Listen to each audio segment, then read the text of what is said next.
In the uproarious and surprisingly heartfelt comedy No Hard Feelings, we follow the chaotic journey of Maddie, a woman on the brink of losing everything who takes on an unconventional job to boost the confidence of an awkward teenager named Percy. What begins as a desperate attempt to secure fast cash quickly spirals into a series of wild, unpredictable events. As Maddie and Percy navigate this unusual arrangement, they find themselves in situations that challenge their perceptions of love, relationships, and the true meaning of growing up. This film is a roller coaster ride of humor and emotion, leaving both characters and the audience forever changed. The movie starts with Gary, a tow truck driver, arriving at Maddie Barker's home to repossess her car. Maddie, who had a past romantic relationship with Gary until she suddenly cut off contact, tries to appeal to his emotions. However, her efforts are interrupted by a man from a casual encounter the previous night who appears in his underwear and makes inappropriate advances despite her protests. Gary tows the car away. As Maddie is an Uber driver, she puts on rollerblades to catch up with Gary, halting when he stops to buy breakfast. She tries to lower the car and drive off, but the vehicle remains attached to the truck. In a clumsy attempt, she tries to disengage the car only for Gary to raise it back up again. Maddie faces probation due to her previous actions and receives a notice about a large amount of back taxes owed, which puts her house in Montauk at risk. Montauk is where she has lived her entire life. In addition to being a tow truck driver, Maddie works as a bartender by the water, collaborating with her friend Sarah and spending time with Sarah and her husband Jim. Maddie's boss comments on her aggressive attitude after she argues with a customer who tries to order a drink before the bar's official opening. During their break, Sarah shows Maddie a job listing from a wealthy family looking for someone to be a companion for their son before he goes to college. In return, they offer a Buick Regal as payment. Maddie understands that companion implies a relationship, but she agrees to it because she has no other options. She also sees an opportunity to take advantage of the wealthy family, whom she blames for the potential loss of her home.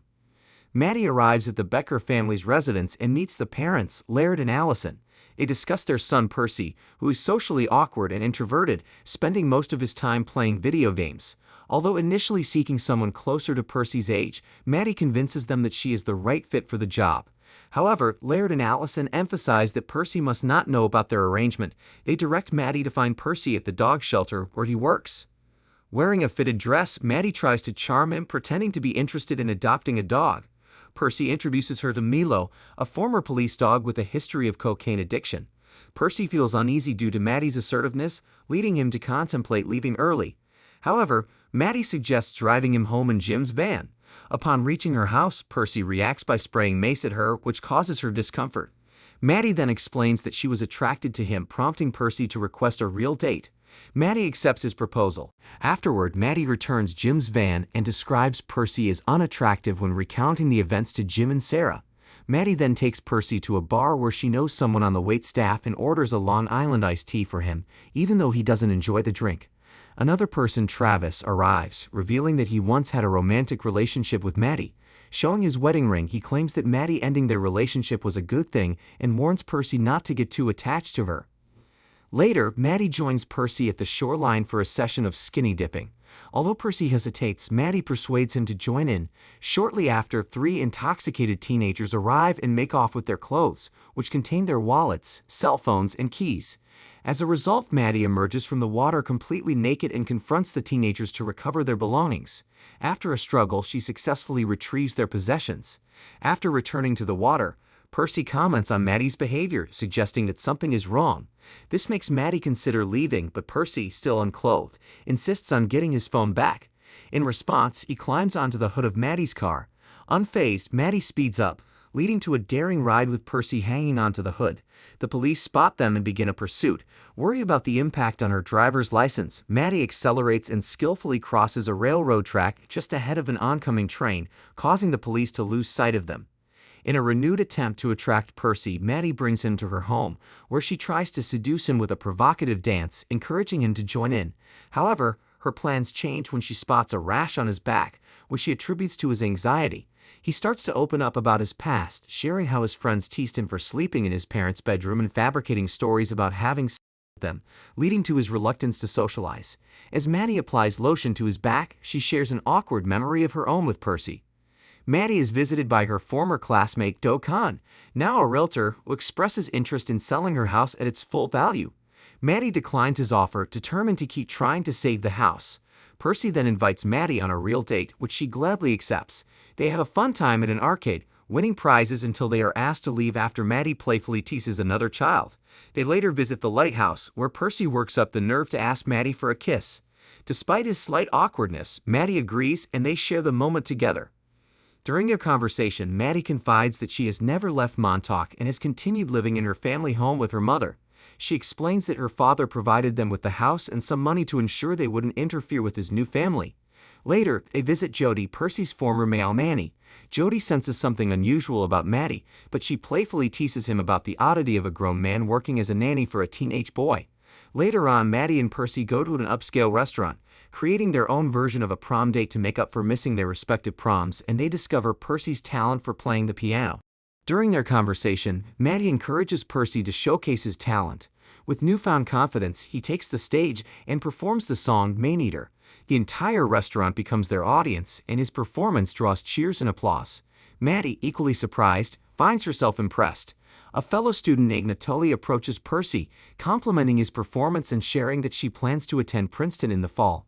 Natalie invites Percy to a gathering for future Princeton students.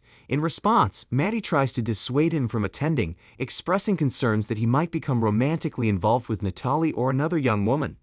Despite Maddie's concerns, Percy insists on attending the event. He arrives at the party in a limousine and Maddie soon follows, searching for him among a crowd of pretentious teenagers who view her presence as out of place due to her age. After a determined search, Maddie finds Percy in a compromising position next to Natalie. However, Percy is in poor condition, having become sick from drinking alcohol and taking ibuprofen. Maddie quickly steps in to help him by inducing vomiting. Their efforts are abruptly interrupted when the host's parents arrive and, in an attempt to protect Maddie, ask her to leave. After they leave the party, Percy accidentally punches Maddie in the throat. Despite this, Percy declares that he is ready to have sex with Maddie in the limo. However, when he confesses his love for her, Maddie realizes he is too intoxicated and decides not to go through with it. Later, Laird and Allison notice Percy's newfound enthusiasm and sociability, which he attributes to his recent romantic relationship. However, Percy confides in them that he has changed his plans and decided not to attend Princeton, choosing instead to stay close to Maddie. Concerned, Allison calls Maddie, who is now grappling with doubts about her commitment to the job. Laird reassures Maddie that she can keep the car without needing to continue the relationship, hoping this will prevent Percy from abandoning his plans to attend Princeton. Unfortunately, Percy, sitting in his parents' vehicle, accidentally activates the audio system and unintentionally overhears their conversation. During this unintended eavesdropping, he hears Maddie's intention to keep the car without pursuing an intimate relationship, leaving him deeply hurt and saddened. Percy invites Maddie over for lunch to meet his parents, but during the meal, he begins to drink their wine and adopts a passive-aggressive attitude. Later, he teams up with his friend Crispin to execute a plan involving the Buick. They drive the car into the woods, where they tamper with it by placing a rock on the gas pedal, causing the vehicle to crash into a tree. The impact results in the tree collapsing onto the car. In an attempt to get things over with, Percy and Maddie decide to have sex when they return to the house.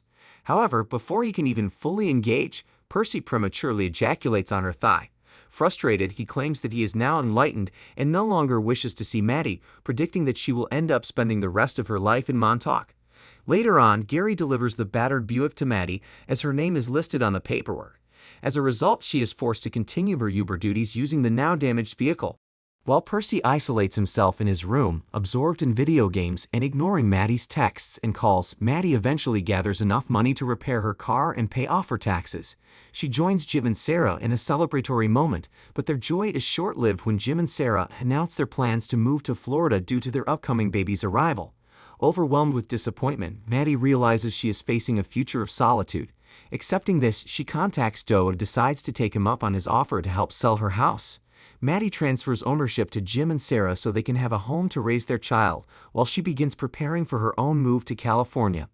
Upon learning that Percy is attending a Princeton gathering, Maddie decides to find him. However, Percy continues to ignore her, refusing to respond as she tries to explain her side of the story. In a twist of their earlier encounter, Maddie climbs onto the hood of his car, but Percy drives off with her holding on. Their unexpected journey takes them along the shoreline, where Maddie accidentally catches fire from a nearby barbecue grill. The chaotic escapade ends with Percy driving the car into the water, bringing their tumultuous ride to a dramatic conclusion. Overwhelmed by panic, Percy desperately searches for Maddie until they both exchange tearful apologies. Following their emotional reconciliation, Maddie reveals her plan to move to California, a decision Percy fully supports. He reassures her that despite everything, he views their intimate experience as a meaningful milestone in his life. On the day of his departure to Princeton, Percy packs his bags and says goodbye to Laird and Allison. To his surprise, Maddie shows up, ready to drive him to his destination before beginning her own journey to California.